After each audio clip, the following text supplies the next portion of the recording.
Bismillahirrahmanirrahim. Assalamualaikum warahmatullahi wabarakatuh.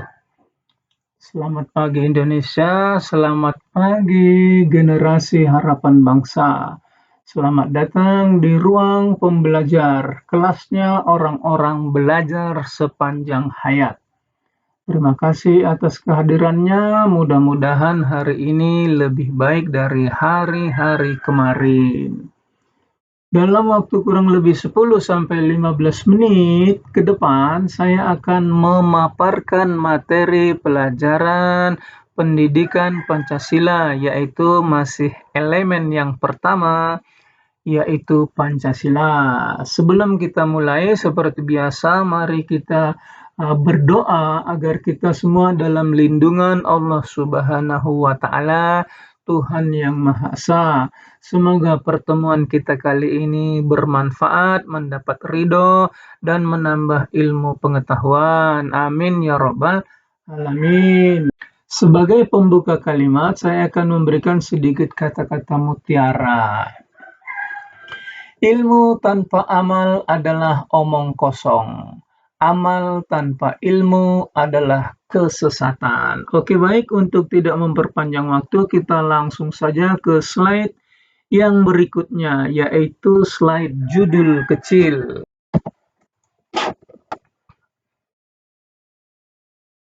Judul kecil kita masih sama ya dengan pertemuan kita yang lalu, yaitu berpancasila dalam keseharian, dalam kehidupan masyarakat dan negara, yaitu yang kita lihat adalah nilai-nilai dan penerapannya dalam kehidupan sehari-hari. Kita langsung saja pada slide yang berikut. Nilai yang akan kita lihat di sini adalah sila yang terakhir atau sila yang kelima, keadilan sosial bagi seluruh rakyat Indonesia menurut BPIP dan menurut P4. Kali ini kalau kita lihat pada sila-sila yang sebelumnya ya, sekarang kita lihat sila yang kelima atau sila yang terakhir. Menurut BPIP itu ada 5 ya, kalau kita lihat dari jumlahnya. Sedangkan menurut P4 ini ada 12. Kalau saya tidak salah ini adalah yang terbanyak di antara nilai-nilai sila pertama sampai sila yang kelima ini, sampai 12 sila ya, walaupun dengan kalimat-kalimat yang masih lebih pendek-pendek juga jika dibandingkan dengan menurut BPIP yang hanya 5 saja. Kita lihat yang pertama misalnya, negara Indonesia yang didirikan ini ya, negara kita yang didirikan ini bersungguh-sungguh ingin memajukan kesejahteraan bagi seluruh rakyat Indonesia, adil dan makmur bagi seluruh rakyat Indonesia. Kemudian yang berikut adalah negara kita adalah demokrasi, berarti tidak bisa lepas juga dari sila yang keempat ya. Memang Pancasila itu tidak bisa lepas dari sila-sila yang satu dengan sila yang lainnya. Baru yang berikutnya adalah setiap warga negara itu mendapat pendidikan, pekerjaan, dan seterusnya yang layak bagi kemanusiaan ya. Baru selanjutnya kita adalah mewujudkan keadilan bagi seluruh rakyat Indonesia. Mirip sebenarnya dengan rumusan yang dibuat oleh pemerintah waktu itu, yaitu dalam P4 ini ya, yang sudah dicabut MPR ini ya. Kita lihat dari rumusan menurut BPIP ini dan menurut rumusan P4 ini sebenarnya ya, bisa kita lihat apa saja yang dibicarakan, apa saja yang dituliskan, itu misalnya adalah masalah kesejahteraan sosial, masalah apa lagi? Masalah kemakmuran bersama, masalah apa lagi? Masalah adil dalam kehidupan berbangsa dan bernegara. Jadi tidak ada di situ kata-kata tirani, tidak ada di situ oligarki, tidak ada di situ dominasi mayoritas terhadap minoritas, mengutamakan kekeluargaan dan gotong royong. Kita juga harus adil kepada seluruh rakyat Indonesia. Dan nilai-nilai yang lain seperti menjaga keseimbangan antara hak dan kewajiban, apalagi tidak bersifat boros ya, menghargai hasil karya orang lain dan lain-lain. Jadi kita bisa lihat misalnya bersikap adil kepada siapapun tanpa membeda-bedakan suku, agama, ras, dan antar golongan umpamanya ya. Kita juga suka membantu sesama orang lain, suka membantu secara sukarela, apalagi misalnya menjunjung tinggi gotong royong dan solidaritas serta kekeluargaan. Apalagi misalnya menolak praktik korupsi, kolusi, dan nepotisme. Apalagi misalnya menghormati hak milik orang lain dan tidak melakukan eksploitasi terhadap orang lain. Mendukung pemerataan pembangunan dan pendidikan. Nah, sekarang kita anggap sudah selesai saja untuk penjelasan pada slide ini. Kita langsung saja kepada slide yang berikutnya.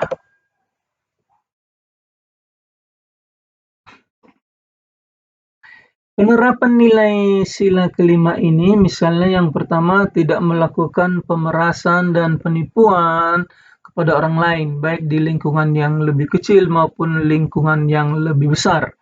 Kemudian yang kedua, misalnya apa? Bersikap adil kepada sesama anggota, umpamanya di sekolah ya, umpamanya di masyarakat. Kemudian yang ketiga, tidak bersikap boros dan bergaya hidup mewah. Walaupun dia seandainya katakanlah orang tuanya orang mampu, orang kaya, konglomerat, tapi tidak dianjurkan, tidak boleh kita bersifat hidup mewah dalam masyarakat, apalagi dalam sekolah, itu namanya pamer kekayaan ya. Tidak boleh. Kemudian apa? Menolong orang lain yang lagi kesusahan, menolong orang lain yang lagi kesusahan, kesulitan. Umpamanya korban bencana alam dan lain-lain. Kemudian menjaga keseimbangan hidup jasmani dan rohani, fisik dan mental ya. Apalagi memanfaatkan sumber daya alam. Sumber daya alam kita Indonesia sangat melimpah. Semua sumber kekayaan alam ini dipergunakan untuk kesejahteraan seluruh rakyat Indonesia, bukan untuk kesejahteraan orang per orang, bukan untuk kesejahteraan yang berkuasa, apalagi kesejahteraan orang-orang kaya yang biasa disebut dengan kaum oligarki ya. Kemudian menghargai hasil karya orang lain. Jangan melakukan plagiat, penipuan, atau pemalsuan. Karya orang lain kita akui sebagai karya kita. Itu tidak boleh. Kemudian berani menyampaikan kebenaran. Apalagi ikut membantu dalam gerakan sosial di masyarakat. Itu contoh-contoh penerapan dari sila kelima. Nah, bagaimana contoh-contoh penerapannya kalau di tingkat sekolah atau di tingkat siswa? Misalnya apa? Bersikap adil dan tidak diskriminatif. Jadi, perlakukanlah semua teman secara sama, setara, sederajat, tanpa memandang suku, agama, ras, golongan, dan kekayaannya. Yang berikut apa misalnya? Suka bergotong royong, baik ketika di dalam kelas, dalam melakukan diskusi, atau keadaan gotong royong apabila ada kegiatan kebersihan sekolah umpamanya. Apalagi misalnya menghargai hak dan kewajiban teman-teman kita juga, guru-guru kita juga harus kita hargai. Menghormati yang tua, menghargai yang sama, dan mencintai dan menyayangi yang lebih muda. Apalagi misalnya tidak sombong dan tidak boros.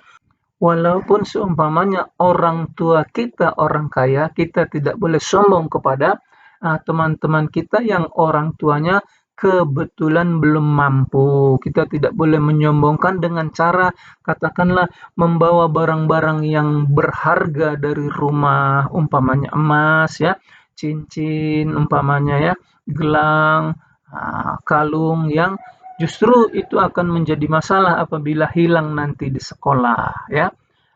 Apalagi contohnya misalnya membawa barang-barang katakanlah HP dengan merek-merek terkenal, itu kalau memang tidak diperbolehkan membawa HP ke sekolah, sebaiknya jangan dibawa HP-nya ke sekolah. Nah, itulah contoh penerapan sila kelima di sekolah. Saya rasa untuk slide ini kita sudahkan saja, kita langsung saja kepada slide berikut. Nah, slide berikutnya ternyata adalah sudah slide penutup ya. Nah, demikianlah pertemuan kita kali ini, demikianlah pemaparan kita kali ini. Terima kasih atas perhatiannya. Mohon maaf kalau ada kesalahan. Mari kita sama-sama mewujudkan perubahan positif dari apa yang telah kita bahas pada pagi ini. Sampai jumpa, tetap semangat, dan tetap jaga kesehatan. Akhirul kata, berburu ke padang datar dapat rusa si belang kaki. Berguru ke palang ajar bagai bunga kembang tak jadi. Saya tutup dengan salam. Assalamualaikum warahmatullahi wabarakatuh.